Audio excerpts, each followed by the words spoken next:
întâlnit aseară la cabana de pe malul lacului Tarnița. Un apel la 112 în jurul orei 8 anunța că mai mulți tineri s-au electrocutat în timp ce se aflau într-o hidrobicicletă.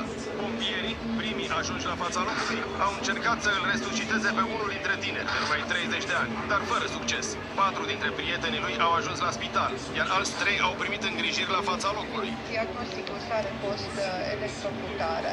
O persoană a plecat pe proprie răspundere acasă, o persoană de gen masculin a fost internată la spitalul militar, iar 2, bărbați și o femeie, au rămas internați. Cei 8 tineri au închiriat cabana de pe malul lacului Tarnița în urmă cu câteva zile.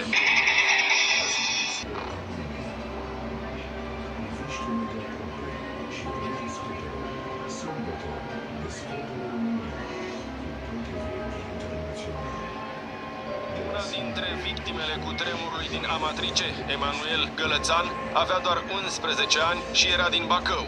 Băiețelul se afla în Italia împreună cu mama lui, Irina. Amândoi au fost dați dispăruți de rude imediat după seism, inclusiv pe Facebook. Mama a rezistat miraculos sub dărâmături timp de 7 ore.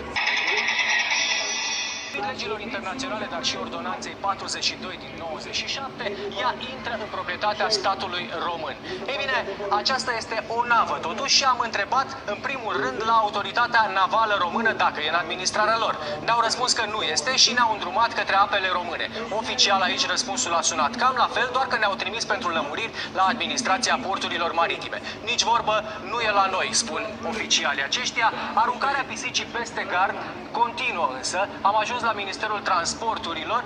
Ghiciți răspunsul, deja instituțiile sunt previzibile, nimeni, nici măcar guvernul, nu i-a dat încă de cap acestei dileme. Așa că avem încă o premieră. România scrie Evanghelia nimănui. Și dacă tot nu are administrator, inspectorul în vacanță a adus, iată, epava aici, virtual, ca să vedem dacă nu cumva o revendică cineva.